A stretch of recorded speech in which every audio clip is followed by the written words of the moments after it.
everybody. We have a special treat for y'all today. It's going to be a ton of fun. Those of y'all know I love theater, and I work working theater critic, and part of that is I get the privilege to write for Utah Theater Bloggers. And the today I have with me the outgoing president of Utah Theater Bloggers, the founder.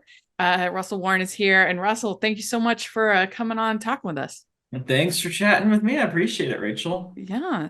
So we wanted to do this because you are, like I said, outgoing. You've had a big change coming up in your life. It's pretty exciting. Why don't you tell everybody what's going on? Yeah, so as much as I love being president of UTBA, it's never been my day job. And as much as I love being a theater critic, I've never um, had that as my day job. I'm a research psychologist by training, and I'm taking a job this month in Georgia. Hmm. And so now is the time after 14 years to hand the reins off of Utah Theater Bloggers to someone else. And hopefully I can still review in Georgia, or we'll see Hmm. about that. But Hmm. it's gonna be yeah, a big transition for Yeah. me and my family. Yeah, it's kind of interesting because my co-host on Stage Blog also lives in Georgia. So I'll have to get some tips from him what you could see out there. Yeah, But please I'm please forward me his info because I'm I will. trying to figure out who I can review for out there Hmm. because I do Hmm. love reviewing so much. Hmm. Um, I don't want to give it up if I Yeah. can help it. Well, remind us how UTBA got started. What was the catalyst? How did it all begin? So I know you called me the founder earlier, but I consider the founder Dave Mortensen. He was a producer here in the Utah area. He and I are actually we were college roommates, Oh, okay. assigned totally by random. In the entire apartment complex, he was the only male majoring in theater, and I was the only male minoring in theater, and we were the ones who were assigned to each other. And so, we lived together for about a week before we discovered that. After I graduated, went off to graduate school in Texas. He was producing shows here in Utah, and he was having trouble getting press for his shows because at the time the newspapers were greatly cutting down their arts coverage. So after a couple difficulties with that, he said, "Fine, I'll create my own media outlet." And I had been reviewing on my own on social media for about 2 years by that point, actually about 3 years. And he said, "Hey, come join me, help me figure out how to do this. Come be the editor and help me publish and help train reviewers and stuff." And so that's how it all started, was a producer needing to get the word out about shows. And Mm, even though a producer started and he produced and ran UTBA for several years at the same time, we always made sure there was a very clear separation between those, and always made sure that his shows were reviewed fairly and ethically. And that early experience of trying to figure out, okay, how do we treat everyone fairly? How do we treat this company fairly and treat it like everyone else? I feel like really laid the foundation for a really professional media outlet. I've been hmm. happy to keep that alive. Yeah, how did you learn sort of the ins and outs of the etiquette and your note taking skills and things like that? Um, like I said, for the first couple of years, I was just doing this on my own in social media. I started on my own in December 2006. Facebook had a notes feature at the time. They've since have gotten rid of it. But although my notes are still there, and they had Hmm. this for a month or two, I thought, gosh, what should I write? Something longer than a status. And I thought, oh, well, I see a lot of plays. I'll write a review. And so my first couple years, it was just having this wonderful little petri dish to to grow my talent and my skills. And when I look back at some of those reviews, they're so badly written. But by the time I'd done that for a couple of years, I was getting a lot of feedback from friends. They were actually reading them, which surprised me. And people were deciding whether to see shows or not based on that. And so by the time UTBA already started, I already had an idea of how to convey what's good about a show, what's bad. And I'd already, because I'd minored in theater, I'd already written some papers about that and stuff.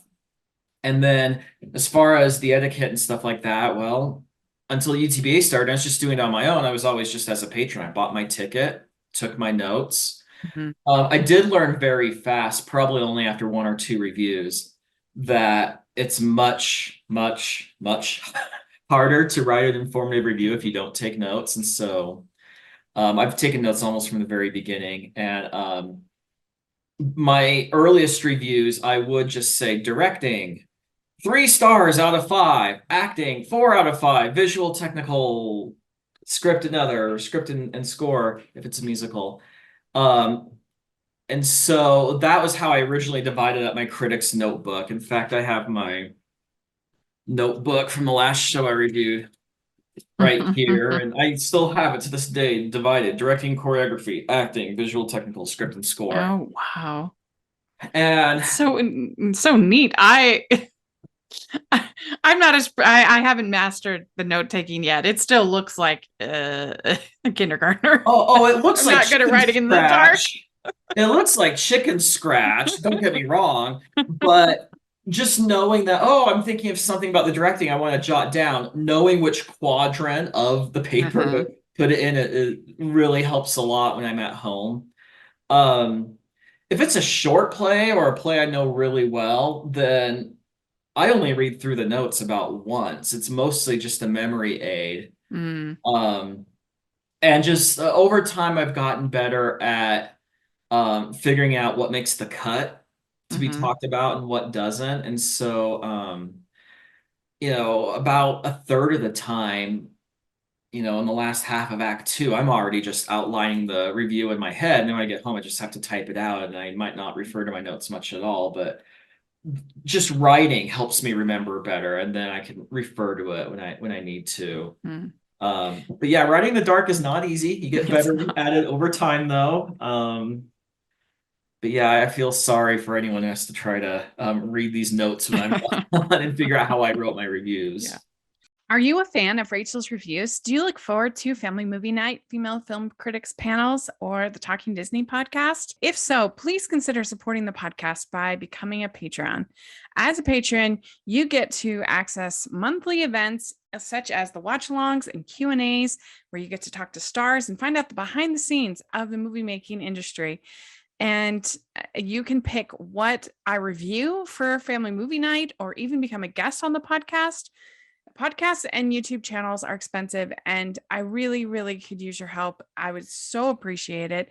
You also get to be a member of the Facebook group where we talk about all the films that we're seeing, and we have so much fun.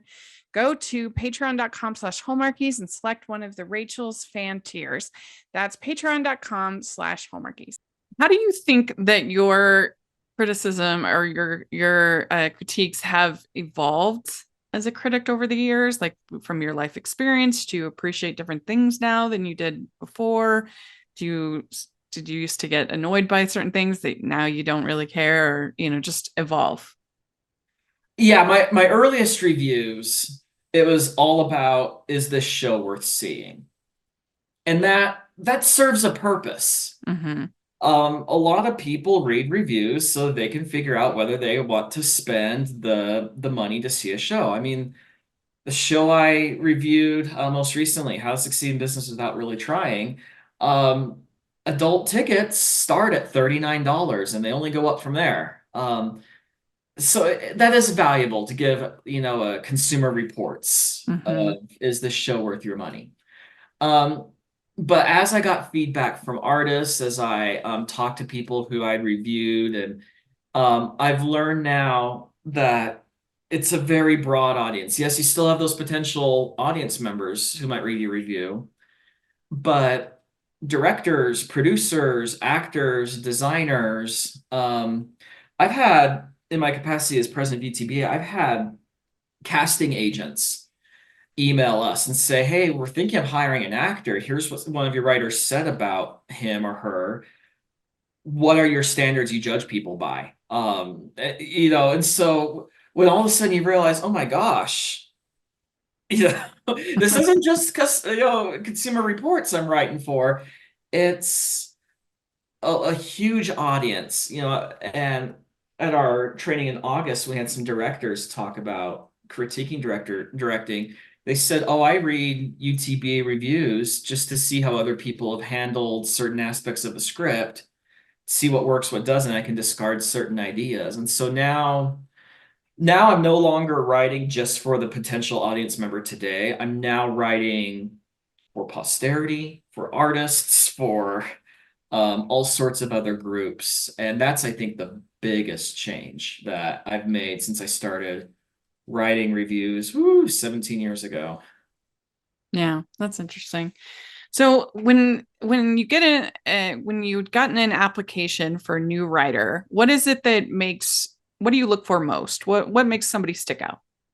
I'm going to spill the beans here because I used to go through the new writer applications. Um, we would ask people for a link to any blog they might have or personal website. We asked them if they had any writing experience. And then we would also ask just for one paragraph about the most recent play they saw. And you can learn a lot about someone's writing with just a single paragraph.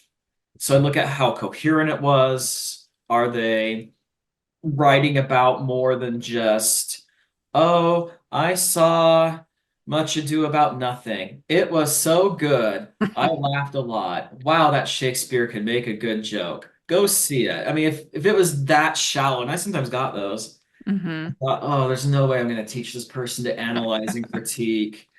But if the paragraph, showed some sensibility and showed something deeper than that, I would give them a chance. And then I would also look at their website or their blog to make sure they weren't crazy. Right. Yeah, that makes sense. Um, because we have had some people in the past who ended up being more of a liability than an asset. And so, yeah, that's another thing. But you'd be surprised. Some people, come out of the woodwork saying, "Yeah, I think I'll give this reviewing thing a shot." And they don't have a blog. They've never had anything formally published, but their paragraph shows that they love theater and they can think about it more than just at the surface. And so I give them a chance, and their first review knocks it out of the park. Hmm. And so that initial application was just, is this person at the level where I should give them a chance? And more often than not, the answer is yes. And then people would have one or two trial reviews, and if they were following the guidelines we'd given them, then yeah, welcome aboard. And um, it's been amazing that we've had some extremely insightful reviewers who, might be a stay-at-home mom in a little tiny town in, Weber County, away from the hustle and bustle of downtown, or other people. There's a lot of reviewing talent that can come out of the woodwork. And so I like to give people a chance more often than not. But yeah, the things that would get me to reject an application pretty early was just if I went on their website or something and it was like, man, this person's going to be a pain, or Mm, um, that makes things sense. that show that they didn't think very deeply about theater. Like I had one person who says, "Well, the last show I saw was 8 years ago, and my daughter's middle school did X," and I was like, "No." Yeah. If you Yeah, haven't not gone to a play in 8 years, you're not gonna be good reviewing. not everybody has a critic's brain. Like not everybody No. enjoys analyzing things. Some people just want to go, Oh, and that's perfectly fine. we've had But some people who, after two or three reviews, just said, "Oh, the analysis, wow, this is a lot harder than I thought. You guys keep going. I respect you a lot, but it's not for me." And that's fine. It's not yeah, for everyone. right. Yeah, yeah. So what would you say to a company that is nervous about having their production reviewed? What would you say to help give them confidence? Um, if they're in Utah specifically and they want a review from UTBA, I would say the odds are in your favor. Hmm. Um, What if they want one, but they're a little nervous? What would you say to be like, this is going to, even if it is negative, it's going to be a worthwhile yeah. experience? Well, about 70% of our reviews are positive. Now, that Hmm. doesn't mean most of them are raves. You can Right. still have what I call the golf clap review. The golf clap review is, it's nice. Yeah. You did fine. Mm-hmm. There's nothing disastrous about the show. There's nothing wrong, but it's nice. Right. Right. So Yeah. that counts as positive. Sure. And from when I talked to critics in other parts of the country, that's not an unusual percentage. So I mean, the odds are in your favor generally. But I would say if you're nervous, start off with some off the record feedback. I've had companies do that. Um, or, you know, when you're pretty confident that you're ready for the public review, maybe hold out for what you think is going to be the strongest show in your season. Oh, this is our best director. We know we'll get a great Mm, cast. This script doesn't have any problems in it. It's okay to stack the deck in your favor. mm, And then when you know there's a show that might be a little tougher for your company to handle, it's okay not to invite the critic to that. I do believe that every show should have some sort of feedback. That does not necessarily mean every show needs a review. mm. And it's okay for that feedback to be off the record. Um, I've had a good example is my wife used to be a middle school drama teacher. Middle schoolers should not be getting public reviews for their K to 12 Right. shows, but it's okay to ask the critic, then boyfriend, and later fiance, then husband, to say, hey, give me some feedback off the record how these kids do, and to do that in private, and then to have the teacher pass along just the positive comments. That's Right. okay. There's no shame in getting the off the record feedback from an outsider. Yeah. Yeah. And I think we try to be as constructive as Mhm. possible, even in a pretty negative review. We try to, as a group, it seems like all the writers try their best to point out positives and to make it a positive experience. I always, hope for that at least. Oh yeah, and I've had times where I have explicitly said, here are things you can do to improve this show. I've literally written the sentence, "Don't look at your feet when you dance" in a review. Now, in an Yeah. amateur show or a show where a lot of the actors are really young, I imagine like an arts council doing Cinderella, and you have a lot of teenagers in it. You can write that, and they can say, okay, without being offended or hurt. Say that in an equity review, and you're really saying this is a bad show.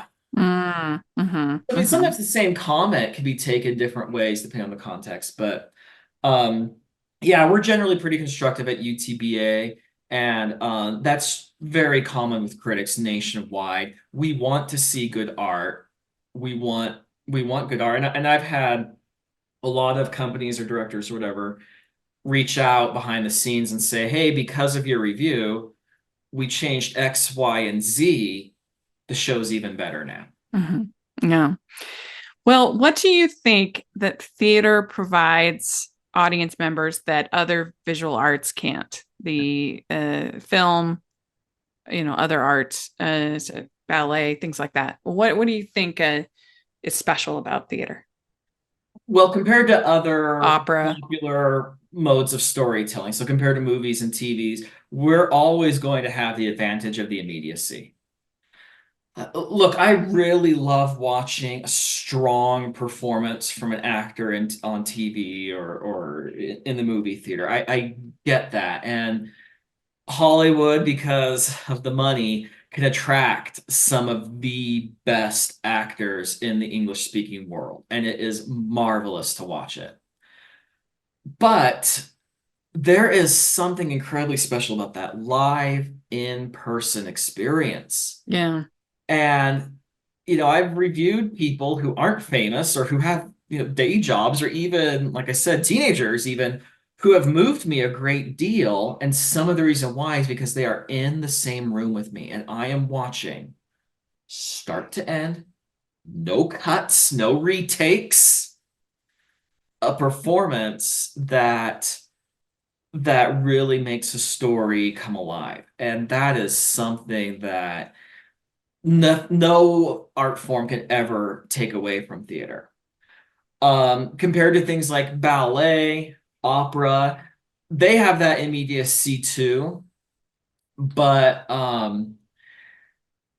they are more weighed down by constraints of and conventions of their art form. Theater is too, don't get me wrong. Um, but it's really hard for someone, some schmo off the street, to be pulled into the marriage of Figaro and to have them, without any preparation, enjoy it as much as if you pull that same schmo off the street and they see Wicked or, Mm-hmm.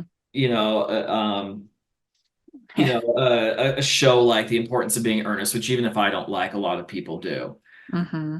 And so I think we in theater have the accessibility of, hey, any schmo off the street can enjoy most stuff we do on stage, and the immediacy. And I don't think there's any other art form that gets each of those. Yeah. That being said, I love it when, I'm surprised by some ballet steps in a production that I'm reviewing, or when the operatic goes a little, when the vocals go a little operatic when I don't expect it. I do love those other art forms, Mm-hmm. um, Yeah. especially when they can be brought into the one that I'm an expert Mm-hmm. in. Welcome to the Pilot Podcast. My name is BJ. And my name is Me Too, and we promise this promo is worth it, so please don't skip ahead. We're two judgy friends who put our judgmental skills to work for you. We review the pilot episodes of new and popular shows and shows that our listeners request to answer your question, should I watch this?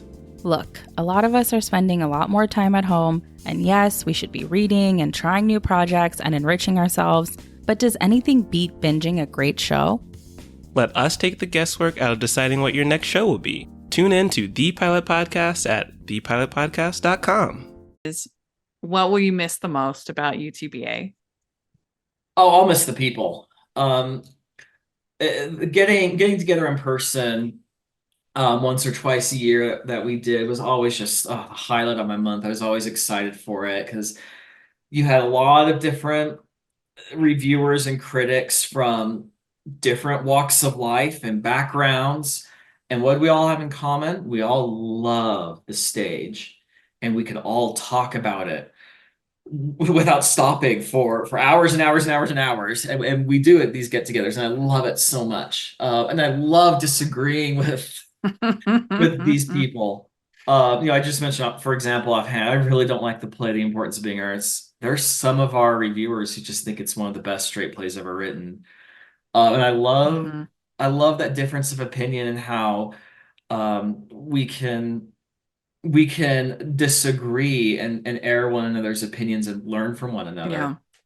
And then the people at the companies that I would meet also. A lot of directors, a lot of producers and actors who sometimes didn't like the negative reviews I would give them occasionally, but I still have a bond with them. And there's one of the people who work at a company down here in Utah County that I used to schedule for. Her husband passed away. I saw that on social media, and UTBA sent her a card. And that connection I have with these people is really special. I'm going to miss that so much. That being said, really hoping that there's some great people in Georgia I can also make new connections with, and also the people nationwide and worldwide, and theater critics. I got to go to Poland, the Theater Olympics, and go to a young critics workshop there, and meet critics from Brazil and Eastern Europe, and that Oh, was very wow. special. Getting to know the late Terry Teachout, who gave one of our trainings a couple months before he died suddenly. That was very special, and getting to know other people who do this for a living has been amazing, and it's really great to learn from those people and to also get to know them outside of theater and to get to know their lives and stuff. I've just been so blessed by the people. The shows are great too, don't get me wrong. Yeah, I'm gonna miss the people more than the plays, as much as I do love the plays. Well, I really appreciate all you've done for me. I would certainly wouldn't be a ACCA film critic, I mean theater critic, without your help and the mentoring. And I'm just very grateful for that. All the times that I was like, I don't know what to say about this, or I don't know. I Well, really you appreciate all you of your have help. brought a film sensibility and viewpoint to the group that no one else had. Even though we do review streaming shows Yeah. and other things occasionally, um, there is It's a some different, advantage to it. it really is a different game. I wouldn't have thought so, but I've learned a ton, so I appreciate it. And you taking a chance, yeah, on me in 2022, I think is when it was. And Mhm. it's been a great ride.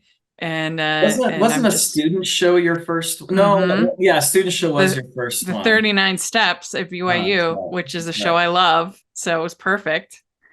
Yeah, Yeah. it's always, and that's one advantage of theater reviewing compared to film reviewing. I mean, I will say one thing I like, bad plays die quickly. hmm Um, a bad play usually doesn't get a second production. hmm Yeah. Well, I mean, that's what was actually that's so ironic. So the first time that because the 39 steps at BYU, I was just like a guest. I wasn't actually under my name. It was just a guest critic. Mhm. And but my first actual after I signed the contract and everything, the first actual review was for a play in Salt Lake that I hated. And I was just really offended by it. And it's so rare because I usually am pretty positive. I'm like more than 70%. I'm usually pretty soft. And so for me to my first published review to be this like scathing, I was like, oh no. Oh, I've seen some bad stuff, and now that my wife, Like everyone's gonna have the wrong idea that I'm like this savage. now that my wife's Uh, been my plus one, gosh, we started dating a little over 11 years ago. Now my wife's been my plus one for a while. We will sometimes still, while doing the dishes or something, remember that really awful show that you just gave that negative review to? I reviewed a streetcar named Desire oh that no. they were very poorly rehearsed, and it hmm went 4.5 hours. Wow. And it That's got out at almost midnight. Or maybe a little bit after midnight. It was so that's one of my wife and I, and then yeah, I mean I've seen some bad stuff. I've given negative reviews when I've needed to. I checked the count in 14 years at UTBA. I wrote 341 reviews. I'll be honest, a lot of them blur together, but there's about 10 or 12 where it's like, oh, that one was bad. yeah. Yeah. Hey, that's better than 70%. That's for sure. That's Well, good. I was like 10 or 12 that stand out as uniquely bad and awful, and oh, please no. Yeah. I think I might be mellowing out, or maybe just the shows I've been able to review have been good, but I haven't written a really, really super negative review hmm in a while. I mean, it is way harder to write a negative theater review than a film review. I mean, you have the people staring you right at the face. It's just a different experience than even if you're at a festival and you've got like the people, they're making that made the film. Like it's still not the same as like, these people. Oh And yeah. it's just different, and especially when they're volunteers. It's just like all that stuff is sort of added in, but like the one that the scathing review I started out with, it wasn't just that it was bad because they were good at it. It was just that it actually like the material actually offended me. Like I thought it was gross. And So that was it was just a crazy one to like start out, Yeah. But There I are think, some times you see a show that's like, what were they thinking? yeah, Like, why did why they did the pick this? producers mount this show? Like, Yeah. who read the script and say, yes, this is a story worth telling? No, But writing negative thankfully, reviews, you're right. It is emotionally harder, especially when you want to say, not just want to, when you need to say something bad about an actor's performance. yeah. Because sometimes you've spent 2 hours, 2.5, or even 3 hours in the same room as this actor who's poured their Yeah. soul It's out on hard. stage, and then you have to say, you know what? Your performance is not worth seeing. Here's the 5 things you did that made me cringe. I Yeah. will say though, and maybe it's just because of the kind of person I am, I find it easier to write those zingers for a negative review. Uh-huh. And one I've thought of, I just brought up on my other screen here that, oh man, I am still so proud of this. It's the play Betty Blue Eyes. Uh-huh. It's a musical. It's a British musical. Looks like I reviewed it in 2017. So it shows you how 7 years later, it's stuck So into my fresh. mind. Uh, it's what Roger Ebert called an idiot plot. It's a plot that Mm-hmm. depends on all the characters being idiots for it to come through. Mm-hmm. And and in the end, what's happening is there's wartime or post-war rationing in England, and um, the male main character steals a pig so his family can have a good meal instead of just spam. And everyone not liking spam and being tired of it because the rationing is a major plot point. And my last 2 sentences, my last paragraph of this review is like a can of spam in the midst of a meat ration. Betty Blue Eyes tries to substitute for an adequate stage musical. Assembled out of play-like remnants and pressed together into the form of a musical, Betty Blue Eyes won't fool anyone paying attention. Like, dang, I am proud of that conclusion. It's a lot easier for me to write a zinger like that for a Yeah. negative review than to write the equivalent positive thing to say about a rave. Yeah. Sometimes the pen flows Oh freely. yeah, and when a bad musical about spam is handed to you, I mean that you'd be a fool not to take a swing at that one. Yeah. We'd like to take a second and thank our sponsor for this episode of the podcast. It's the Hallmarkies merch store. Are you looking for that perfect gift for the postable, hardy, or Hallmarky in your life? What about getting that t-shirt or hoodie that will help you stand out at your next holiday party? Now is the time to check out the Hallmarkies merch store. Full of festive designs by artists like Jessica Miller, Carrie from Hallmark Comics, and more. You can even have more than just shirts, but totes, cell phone cases, notebooks, mugs, and more. And it isn't just Hallmark. We have designs for Anna Green Gables, Man from Snowy River, The Nanny, and more. Every purchase at the merch store goes to help support the podcast and allows us to make the great content you know and love. There are frequent sales, so go to tpublic.com/stores/hallmarkies or see the link in the description. That's tpublic.com/stores/hallmarkies. But it must be just very gratifying when you get those like opposite responses of somebody's like, thank you so much for supporting our theater, for giving my performance a shout out, for what you said. Like that meant so much to me. And I know I felt that as a critic, and you must be even more so. Oh yeah, and even if I don't ever hear anything, which is usually the case, Yeah. I love whether I'm editing someone else's review or whether I'm publishing my own. I love hitting that publish button on a positive review and knowing there's some people out there who are going to have a good day today. Oh, I love it. Mm-hmm. And again, like I said, even if I never hear anything, just for the rest of my day, it's in the back of my mind. That actor and the director and ooh, that lighting designer who got a shout out. They're all going to have a good day today, and they earned it. They deserve Mm-hmm. it. Mm-hmm. Um, Yeah. but yeah, I've had people either talk to me at events that I'm at later or reach out to me Thank you for this review. I've had people thank me for negative reviews who have said, you don't know what was going on behind the scenes. The director was clueless. The producers were weak. And I knew the show didn't deserve a positive review. You showed that their bad leadership backstage spilled onto the stage. I'm like, oh, okay. Glad I helped with your vendetta against the producers. Or I've had other people say, thanks for that review, that mixed review. That was the exact feedback we needed. And now we know how to make the next show better. Yeah. And even just in the 2 years that I've been doing it, I have seen some companies just grow, and every show that I see there is better. And you see that, and I think it's got to be at least partly that they are encouraging this kind of feedback, and they are really trying to grow as it like Heritage. I just saw their My Fair Lady and I was so impressed. And I feel like every time I see something up there, it's better. They are improving, and that's all you can ask for. Oh, definitely. And that's one of the goals we have as critics, is to foster improvement.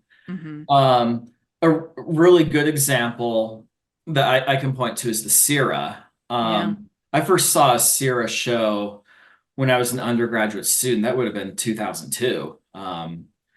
And for several years, the Sierra, the word I would describe for their shows was variable. You sometimes saw excellent work. That's the first place I ever saw Children of Eden, which still to this day is one of my favorite musicals. In a youth production. I didn't realize it was their youth production until after I showed up. It's like, oh, I bought a ticket to someone else's kids theater thing. And then I was blown away by it. I loved it so much. I've seen, they would have amazing stuff like that. And then they would have some things that were painful to sit through. And after UTBA started and the series getting consistent reviews, that variability wasn't so much. And on top of that, the average quality was getting better. So yeah, I've seen that over time of, companies really stepping it up. And I respect that a lot. They could have said, oh, you gave a really negative review I remember one that I gave a negative review to was called something like the Marvelous Merlin or something. It was a theater for young audiences show about Merlin with the most insipid, stupid script. I mean, I didn't have any kids at the time, but a 6-year-old would have hated the script and bad acting and stuff. They could have turned their back and said, you know what, we don't ever want to review again. But much to their credit, they've invited UTBA back to every single show for the past 14 years, and they're working their butts off to keep getting better and better and better. And not every show is a home run, but I would place their worst show of their current season against their average show 15 years ago, 14 years ago, and no question, the worst show this year would be better than their average 14 years ago. I don't think that's solely because of us. But I think a piece we of the give puzzle. that external feedback to help them know where to concentrate their efforts. Well, very good. Do you have any parting words you'd like to say to the Utah Theater and to the writers, to the readers, all of that? Here we go. A lot of different audiences again. We've come full circle. Yes. Well, first I would say to everyone, go see a play. I mean, wherever you live, whether it's in Utah or not, go see a play. And I will admit, and you and I have commiserated sometimes that in Utah, the repertoire is sometimes not as wide as we would like. But some of these plays that you see produced a lot, they are popular for a reason. And, if a show has been around for a while, give it a shot because someone likes it for a reason, but also give new stuff a try. I love going to a company and being pleasantly surprised by a play I've never heard of. Yeah. But yeah, number one, I would say go see a play because it really is a wonderful art form. And I think that it can give people experiences on and off stage that are harder to get with other art forms. And then for the writers, we officially handed off the reins slightly over a month ago to the new president, Maren Swenson. I would say keep it up. Your first month of your new leadership's going really great. Yeah, keep picking up shows, keep extolling the excellence you see, keep fostering some improvement and the other stuff. And then to anyone else out there, if you're thinking of becoming a reviewer, you never know what will happen if you just start writing something for your friends on social media. You don't think anyone else is ever gonna care or see it, and you never know what's gonna happen. And that it's been an amazing, tremendous thing that's happened in my life. I mean, I was just a college senior writing on social media, and fast forward, and now it's like, oh my gosh, like I didn't plan to, but I became the most experienced working critic in the state. How'd this happen? Yeah. So I'd say, yeah, go see a show, keep up the good work if you're already writing, and if you're thinking of writing a review, give it a shot. Give yourself a little bit of room to grow and figure it out on your own like I did, or find a mentor like you did and work on writing, because it really is a wonderful craft. And and oddly enough, it is its own creative outlet, reviewing plays. I consider myself a writer more than anything else. And I just have this wonderful outlet where I can take other people's art and I can build my own creative art from it. And yeah, so I feel like I'm babbling now, though. Well, very good. Thank you so much. And thanks for all you've done for us. And I wish you good luck Thanks, in Georgia Rachel. with everything. Thanks. Take care. Bye. Bye.